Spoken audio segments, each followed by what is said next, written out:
오늘 믿음이 어느 시대보다 요구되는 그런 때 백부장의 믿음이라고 하는 제목으로 하나님의 말씀을 선포하겠습니다.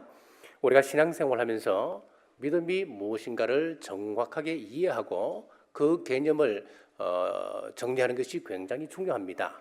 우리가 흔히 믿습니다라고 이야기를 하는데 이 믿음이 충동적이고 감상적일 때가 굉장히 많습니다. 그렇기 때문에 성경적인 믿음은 무엇인가, 그것을 우리가 정리를 해야 되지요. 오늘 본문 속에 로마 백부장이 등장합니다. 그런데 이 백부장의 하인이 병들어 죽게 되었습니다. 백부장이 이 하인을 얼마나 사랑했던지 자기가 알고 있는 유대인 장로들을 보내어서 예수님에게 초청을 부탁을 드리는 겁니다. 이 초청을 받은 예수님께서 이제 백부장의 집으로 향합니다. 향하는데 예수님께서 오신다고 하는 그 이야기를 듣고 지인들을 또 보내어서 예수님께서 우리 집에 오시는 것 내가 감당치 못하겠습니다. 그리고 제가 직접 예수님께 나아가는 것 또한 감당치 못하겠습니다. 그러니까 말씀으로만 하십시오. 말씀으로만 하셔서 하인을 고쳐주십시오 라고 요청을 했습니다.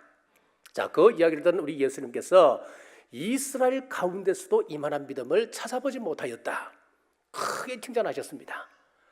그 벗들이 돌아가 보니 이미 하인이 나섰습니다. 자, 여기까지가 오늘 본문의 내용입니다. 자, 오늘 이 백부장을 통하여서 성경적 믿음을 살펴보겠습니다. 첫째, 백부장의 믿음은 하나님을 경외하는 믿음이었습니다. 4절과 5절 말씀입니다. 이에 그들이 예수께 나와 간절히 구하여 이르되 이 일을 하시는 것이 이 사람에게는 합당하니이다.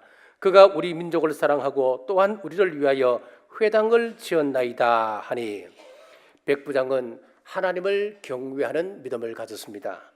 그는 로마의 고급 장교로서 하나님에 대한 이야기, 특별히 메시아가 예수님께서 병자를 고치시고 기적을 행하시며 메시아 왕국을 건설하고 계신다고 하는 소문을 들었습니다. 그래서 주님에 대한 경외심을 가졌습니다. 그 경외심이 있었기 때문에 그가 개종한 사람이 아니었음에도 불구하고 유대인들을 위하여 회당을 지었습니다. 그리고 여러 유대인들을 돕는 사람이 되었다 했습니다. 당시 로마 사람들은 유대인들을 굉장히 미워했습니다. 왜 그러냐면은 황제를 섬기는 것이 로마의 종교인데 유대인들은 하나님을 유일시도로 섬기면서 황제 숭배를 거부하고 있었기 때문에 그렇습니다. 그런 상황에서 로마의 고급 장교가 이스라엘 백성들에게 자비를 베푼다고 하는 것은 개인적으로 보면 굉장한 위험을 각오해야 하는 일이었습니다. 자, 이런 사람이었으니까 오늘 유대 장로들이 백부장의 일을 자기 일인양 마냥 예수님께 찾아와서 부탁을 하는 겁니다. 자, 여러분, 사람을 섬기는 것이 하나님에 대한 경외심을 보여주는 겁니다. 그래서 요한일서 4장 20절 말씀에 보면은 누구든지 하나님을 사랑하노라 하고 그 형제를 미워하면 이는 거짓말하는 자니 보는 바 그 형제를 사랑하지 아니하는 자는 보지 못하는 바 하나님을 사랑할 수 없느니라, 그렇게 말씀하셨습니다. 자, 일반적으로 우리가 경험할 수 있는 믿음의 형태들이 몇 가지 있습니다. 자, 첫째는 귀신도 갖고 있는 믿음입니다. 야고보서 2장 19절 말씀에 내가 하나님은 한 분이신 줄을 믿느냐 잘하는도다 귀신들도 믿고 떠느니라. 귀신들에게도 믿음이 있다고 하는 겁니다. 그런데 이 귀신들의 믿음이라고 하는 것은 지식과 정보에 머무는 믿음을 이야기합니다. 물론 지식적으로 하나님을 이해하는 것 굉장히 중요합니다. 우리 하나님은 어떤 분이신지, 하나님께서는 어떤 일을 하시고 또 나를 향한 그분의 기대가 뭔지를 깨닫고 이해하는 것, 그것이 우리 신앙의 출발점입니다. 그러나 그 지식이 삶으로, 인격으로 연결되지 않고 끝나버린다면 그것은 귀신들도 갖고 있는 믿음으로 전락해버리고 마는 것입니다.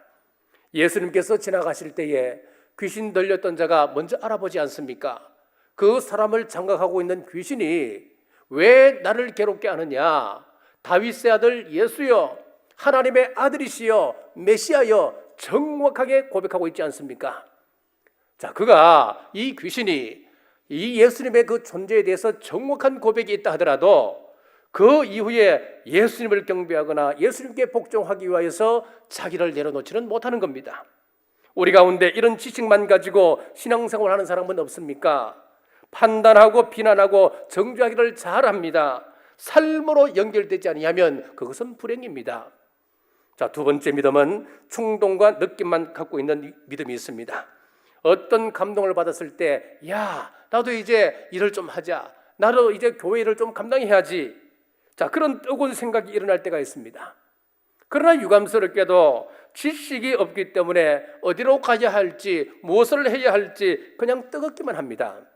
어떤 감동을 받았으면 그 다음에 의지적인 결단이 있어서 버릴 것은 버리고 취할 것은 취하는 이런 선택이 있어야 되는데 떠긋기만 하고 요란하기만 했지 삶의 진전이 없는 겁니다. 자, 이런 믿음은 누가복음 8장 13절에 바위 위에 있다는 것은 말씀을 들을 때에 기쁨으로 받으나 뿌리가 없어 잠깐 믿다가 시련을 당할 때에 배반하는 자요, 어려움이 오면 뜨거웠던 감정들은 다 식어져 버리고 마는 것입니다. 자, 세 번째 큰 믿음이 있습니다. 마태복음 15장 28절 말씀에 이에 예수께서 대답하여 이르시되 여자여 내 믿음이 크도다 내 소원대로 되리라 하시니 그때로부터 그의 딸이 나으니라. 자, 이방인 수르보르게 여인이 있었습니다. 그의 딸이 있었는데 귀신 들려 죽게 되었습니다. 그래서 이 이방 여인 수르보르게 여인이 예수님께 찾아 나와서 자기 딸을 고쳐달라는 겁니다.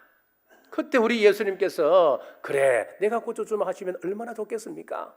그런데 이 예수님께서 하시는 말씀이, 자, 주인이 먹는 그 상에서 그 음식을 개에게 던지는 법은 없다, 그렇게 이야기하는 거예요. 여러분, 이것은 굉장히 모독적인 말입니다. 예수님께서 자기에게 도움을 구하러 왔던 그 여인에게 개라고 표현을 하는 거예요. 그런데 이 수르보르게 여인이 뭐라고 이야기합니까? 예, 개들도 주인의 상에서 떨어지는 부스러기를 먹지 않습니까? 부스러기라도 좋으니 제 딸을 고쳐달라는 겁니다. 그때 예수님께서 내 믿음이 크도다, 큰 믿음을 이야기하는 거예요. 자, 반면에 작은 믿음 때문에 책망을 들었던 사람들이 있습니다. 마태복음 8장 26절 말씀에 보면은 예수께서 이르시되 어찌하여 무서워하느냐 믿음이 작은 자들아 하시고 곧 일어나사 바람과 바다를 꾸짖으시니 아주 잔잔하게 되거늘. 풍랑기로 끌어오는 예수님의 모습을 보고 제자들은 유령이라 생각하고 무서워 떨었습니다. 믿음이 작은 자들아 왜 무서워하느냐, 그들은 책망받았습니다. 자, 그러면은 믿음이 크다 작다고 하는 것, 이것은 무엇입니까? 작은 겨자씨일지라도 그 속에 생명이 있으면 그것은 큰 겁니다. 그것은 산 믿음입니다. 산 믿음이란 히브리서 야고보서 2장 17절 말씀에 이와 같이 행함이 없는 믿음은 그 자체가 죽은 것이니라. 야고보서 2장 26절 말씀에 영혼 없는 몸이 죽은 것 같이 행함이 없는 믿음은 죽은 것이니라. 행함이 있을 때 산 믿음이라고 하는 겁니다. 참으로 백부장의 믿음은 행함이 있는 살아있는 큰 믿음을 가진 사람이었습니다. 그래서 9절에서 이스라엘 중에서도 이만한 믿음은 만나보지 못하였노라 칭찬하셨습니다. 사랑하는 성도 여러분, 백부장처럼 하나님을 경외하는 살아있는 믿음을 가지시길 주의 이름으로 축복합니다. 자, 두 번째로 백부장의 믿음은 주님을 바라보는 믿음이었습니다. 2절에서 3절을 보십시다. 어떤 백부장의 사랑하는 종이 병들어 죽게 되었더니 예수의 소문을 듣고 유대인의 장로 몇 사람을 예수께 보내어 오셔서 그 종을 구해 주시기를 청한지라. 자, 백부장은 자기의 사랑하는 종에게 위기가 닥쳤을 때에 주님을 바라보았습니다. 그렇습니다. 문제가 생기면 주님을 바라보라고 하는 사인입니다. 신앙이 무엇이냐 하면은 시편 2편 12절 말씀에 그 아들에게 입맞추라 그렇지 아니하면 진노하심으로 너희가 길에서 망하리니 그 진노가 급하심이라. 여호와를 의지하는 자는 다 복이 있도다. 그 아들에게 포커스를 맞추는 것, 하나님을 의지하고 하나님을 기대하는 것, 이것이 신앙이라고 말합니다. 토마호크라고 하는 크루즈 미사일이 있습니다. 이것은 참 놀라운 무기입니다. 이 미사일 안에 컴퓨터가 있습니다. 그래서 목표물을 발사하기 전에 이미 다 목표물을 설정해서 컴퓨터에 저장하고 이제 발사를 합니다. 그러면은 크루즈 미사일 이 토마호크는 6m나 되는 거대한 미사일인데 이것이 레이더를 피하여서 30m 높이로 이제 저공 비행을 해서 목표점을 날아갑니다. 무려 2,400km를 날아갑니다. 날아가서 목표물에 딱 도착하면 바로 목표물을 타격하는 것이 아니고 다시 그 미사일 앞에 있는 그 카메라로 목표물을 다시 한번 찍는데요. 찍어서 이미 내장되어 있는, 입력되어 있는 그 목표물과 다시 한번 확인해서 그것이 일치할 때에 그 목표물을 다시 타격한다는 거예요. 참 놀라운 무기지요. 자, 이 크루즈 미사일처럼 우리가 사람의 내면 구조를 이해하는 것 굉장히 중요합니다.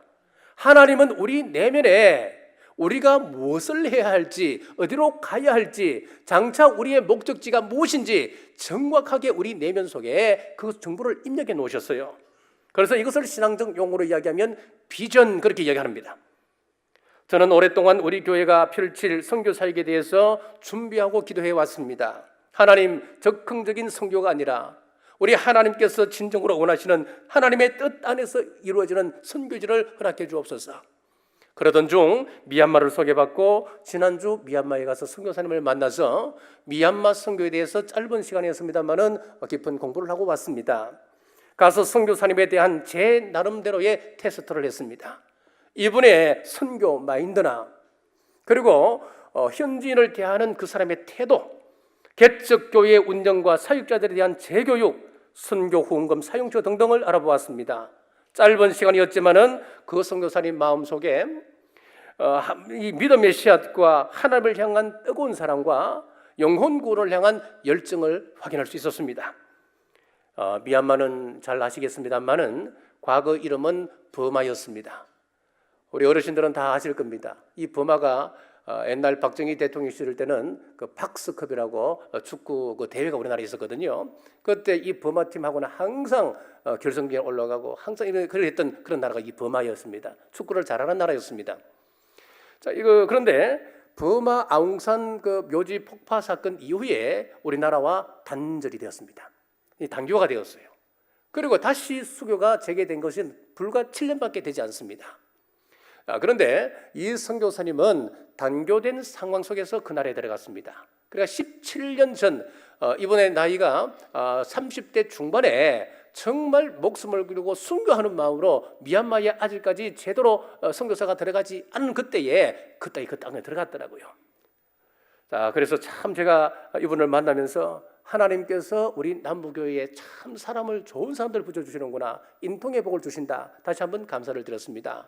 지금까지도 하나님께서 좋은 선교사님을 붙여주셔서 우리 교회와 함께 동역하게 해주셨습니다. 2주 전에 우리 교회에 오셨던 대마도 선교사였던 박영철 선교사님, 참 드문 분입니다. 제 기준으로, 제 관점으로 볼 때 참 정직하고 신선한 사람입니다. 또 우리 필리핀 몬탈반의 남부 선교센터, 우리 선교센터가 세워줌으로 말미암아 지금 그것을 기반으로 학교 사역이 시작되었고 많은 선교사들이 필요에 따라서 그 건물을 이용하고 있습니다. 곧 2일로 선교사님 간정이 CTS에 방송이 된다고 그럽니다. 또 박동빈 선교사님도 그렇습니다. 이분은 현지인과 똑같이 먹고 똑같이 생활하고 꼭 똑같이 삽니다. 똑같이 일을 하고 함께 뒹굴면서 그들 속에서 선교하는 분입니다. 이분이 몇 개월 전에 우리 교회에 오셨을 때에 이분이 연세가 70세 은퇴하고 가셨으니까 연세가 참 높습니다. 그런데 이분이 10kg가 빠져서 온 거예요. 그래서 너무너무 걱정이 되었습니다. 우리가 뭘 도와드리면 되겠냐고. 다 필요 없다고. 그러면은 그 선교 사역하실 때 사람들 급히 만나야 될 텐데 오토바이라도 하나 우리 교회에서 쪽 선물할까? 그랬더니 안 된대요. 자기가 만약에 오토바이를 타게 되면은 그 지역에 있는 주민들이 자기한테 돈이 있는 걸 알고 자기한테 의지를 한대요. 이분의 목표는 분명해요. 5년 안에 자기 선교 지역에 있는 그 사람들 자립하는 게 이 사람의 소원이에요. 그러니까 그거 하면 안 된다는 거예요. 우리가 해주고 싶어도 거절해서 우리가 못 해주는 참 신실한 분입니다. 여러분, 저는 우리 교회에 이런 참 신실한 분들, 선교사님들을 보내주셔서 함께 동역하게 되면 너무너무 감사해요. 그렇습니다. 이 대한민국 교회가 이렇게 급속도로 성장하였고 이 마지막 때 쓰임받았던 가장 큰 이유가 무엇인 줄 아십니까? 선교 100주년 조금밖에 지나지 않았지 않습니까? 100년 조금밖에 지나지 않았습니다. 자, 그런데 초기에 이 한국에 선교사들이 들어와서 무슨 정책을 썼냐 하면은 네비우스 선교 정책을 썼습니다. 네비우스 성격 정제 가운데 제일 중요한 것이 삼자의 원리가 있어요. 이 삼자의 원리는 첫째가 스스로 한국교회는 스스로 전도하여라, 자전의 원리.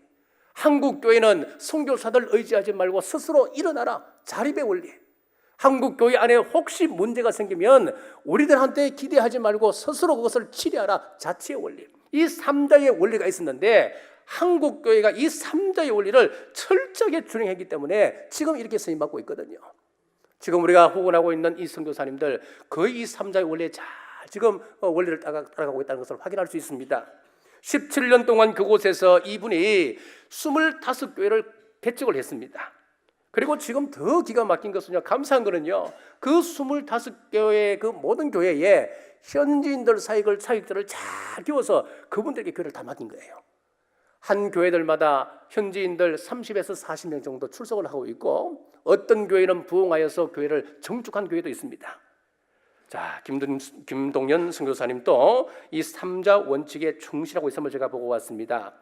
자, 그러던 중 10년 전에 과원 사역을 시작하는데 이 땅은 불교 국가이기 때문에 태어나면서부터 죽기까지 불교가 떠날 수가 없습니다. 그러니까 이 사람들 DNA 속에는 철저하게 불교의 그 DNA가 숨겨져 있는 거예요. 그 사람들 필요에 의해서 혹 개종할 수도 있습니다. 개종하는데 근데 돌았으면은 필요할 때는 개종했다가 다시 이 사람들에게 필요성이 떨어진다 하면은 다시 불교로 돌아가는 사람들이 이 사람들이랍니다.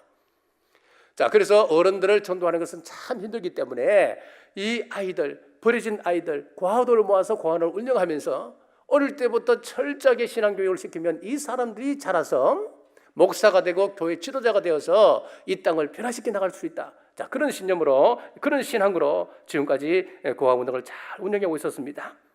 저는 오늘 말씀을 준비하면서 선교사님의 마음에 선교의 비전, 믿음의 씨앗이 그 속에 뿌려져서 그것이 자라 지금까지 왔음을 보고 감사를 드립니다. 우리는 크루즈 미사일처럼 하나님께서 우리에게 주신 그 그림을 향하여 우리는 나아가야 됩니다. 아브라함을 처음 부르셨을 때에 아브라함아, 너는 큰 민족이 될 것이다. 내가 너로 큰 나라를 만들어 줄 것이다. 너 앞에 대적의 문이 너 앞에 무릎을 꿇을 것이다. 하늘의 별을 보고 바다의 모래를 보아라. 앞으로 내 후손들이 이만큼 중다하게 될 것이다. 땅을 정복하게 될 것이다. 하나님께서 아브라함을 부르시면서 그 아브라함 속에 이 그림을 입력시켜 놓으셨어요. 크루즈 미사일이 입력되면 2400km를 날아가는 것처럼 아브라함은 수십 년 동안 그 그림을 찾아다니는 겁니다. 하나님께서 내 속에 그려준 그 그림이 어디 있을까? 끊임없이 그 그림을 찾아서 비전을 향하여서 나아가던 사람이 아브라함이었습니다. 그래서 이 아브라함이 이 땅 살아갈 때 자식 몇 사람 놓고 돌아갔었습니다만은 우리는 그 사람을 믿음의 조상이라고 이야기합니다. 왜 그렇습니까? 그는 믿음의 정확한 본질을 알고 있었던 사람이었기 때문에 그런 겁니다, 여러분. 이 사람이 큰일 난 건 아니었지 않습니까? 요셉도 마찬가지입니다. 어렸을 때에 해와 달과 별이 자기에게 절하는 꿈을 꾸었습니다. 형들의 곡식단이 자기 곡식단에 절하는 꿈을 꾸었습니다. 그 그림이 자기 속에 그려졌어요. 그러니까 종살이를 하든 옥살이를 하든 그 가슴 속에서 이 그림이 지워지지 않습니다. 입력되어 있으니까 남의 밑에 들어가서 지금 무시를 당하고 수치스러운 꼴을 당하고 억울한 일을 당해도 그는 끝까지 이거 놓지 않는 거예요. 끝까지 그 그림을 쫓아가는 거예요. 만약에 이 그림이 없었다면은, 이 비전이 없었다면은 그는 중간에 아이고 힘들다 힘들어 이제 포기하고 말지 그냥 끝내자 그랬지 않겠습니까, 여러분? 우리가 신앙생활을 시작할 때에 너는 복의 통로가 될지어다. 하나님의 자녀로 예수님의 제자로서의 합당한 삶을 우리는 살아가라. 남부교회에 등록하게 되면 진리의 빛으로 세상의 희망으로 살아가라. 우리가 계속해서 심지 않습니까, 여러분? 이런 비전이 없으면 망합니다. 왜냐하면 우리에게는 이미 사탄이 탐욕과 욕구와 분노와 혈기 이런 것들을 입력시켜 놓았기 때문에 예수님께서 주시는 새로운 그 그림을 입력시키지 않으면 우리는 망하는 겁니다. 사탄이 하는 일이 무엇입니까? 우리가 목표물에 도달할까 봐서, 하나님을 영원하게 하는 사람으로 세워질까 봐서, 하나님 나라 일꾼으로 세워질까 봐서 에덴 동산에서 하나님께서 입력시켜 놓았던 그 그림들을 전부 다 삭제시키고 이 사탄은 우리에게 새롭게 탐욕에 의해서 살고 욕심에 의해서 살아가고 혈기에 의해서 살고 충동에 의해서 살아가도록 우리를 조종하는 거예요. 어떻게 해서든 사탄은 이 목표물을 보지 못하도록 계속해서 딴 것을 우리 속에 집어넣습니다. 누구 때문에 열받게 합니다. 실패의 사건을 보고 좌절하게 만들어버립니다. 무서운 사건 앞에 꼼짝달싹하지 못하도록 낙심하도록 자꾸 우리 내면 속에 새겨진 하나님의 이상, 하나님의 그림을 쏟아내버리고 욕망과 충동에 의해서 살아가도록 유도하고 있습니다. 사랑하는 여러분, 그때 우리 속에 하나님의 DNA를 기억하십시오. 그러면 오늘 고생하는 것 넘어갈 수 있습니다. 누가 날 열받게 하고 힘들게 할지라도 불쌍하게 생각하고 넘어갈 수 있단 말이지요. 왜요? 우리가 가는 길이 상상할 수 없는 위대한 일이고 어마어마한 약속의 길이기 때문에 그렇습니다. 이것이 바로 우리 하나님께서 원하시는 믿음입니다. 자, 그런데 탐욕에 의해서 자기 야망에 의해서 만들어진 믿음이 있습니다. 이것은 신념이라고 이야기합니다. 지난 새벽기도 총진구 때도 잠시 말씀을 드렸습니다만은 신앙과 신념은 다릅니다, 여러분. 먼저 출발부터가 다릅니다. 신념이라고 하는 것은 나에게서 출발합니다. 그러나 신앙은 하나님에게서부터 오는 것입니다. 출발점이 다릅니다. 자, 신념은 나에게서 출발하기 때문에 여러분 내 속에 뭐가 있습니까? 이미 사탄이 다 점령했잖아요. 사탄이 새로운 것을 다 입력해 놓았잖아요. 내게서 출발한 이 신념에는 선한 것이 나올 수가 없습니다. 그래서 우리 신앙 속에서 하나님으로부터 새롭게 그림을 입력받아야 되는 겁니다. 그리고 이 신념은 인본주의입니다. 하지만 신앙은 신본주의입니다. 자, 교회의 주인이 누굽니까, 여러분? 교회의 주인은 교인이다, 그렇게 이야기하는 사람들이 많습니다, 의외로. 여러분, 교회의 주인이 교인입니까? 교회의 주인이 성도입니까? 여러분, 착각입니다. 교회의 주인은 하나님이십니다. 교회의 주인을 성도라고 이야기하고 교회의 주인은 교인이라고 이야기하기 때문에 교회에 오면 큰 소리 치는 거예요. 내가 주인이기 때문에 큰 소리 치는 거예요. 그런데 교회는 내가 주인이 아닙니다, 여러분. 인본주의가 아닙니다. 신본주의, 교회의 주인은 우리 하나님이십니다. 그렇기 때문에 우리는 말 하나 하더라도 조심하셔야 되는 거예요. 내가 이 말을 함으로 인해서 내 지체가 어떤 영향을 받을까, 그거 생각하셔야 됩니다. 그게 신본주의죠. 그리고 신념은 자기 자랑입니다. 그러나 신앙은 하나님의 영광입니다.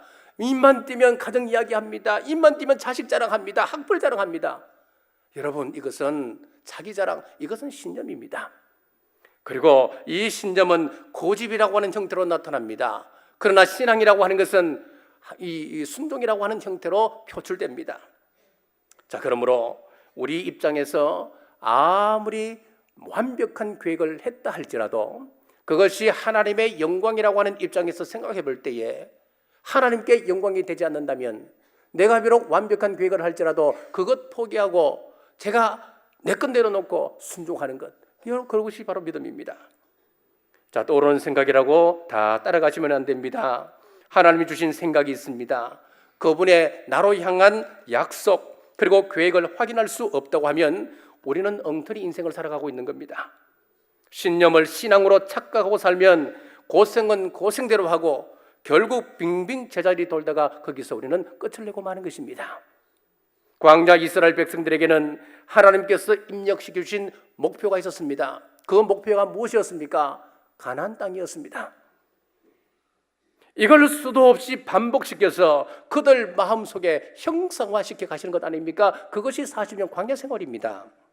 만나를 먹을 때에 야, 봐라, 내가 지금 만나를 내리지 않느냐? 내가 지금 먹이지 않느냐? 장차 가나안 땅으로 인도해 간다. 반석을 갈라서 샘물을 먹이실 때도 마찬가지였습니다. 지금 내가 먹이는 것이다. 내가 장차 가나안 땅으로 너희들을 인도해 간다. 계속해서 입력시키고 형상화시키는 거래요.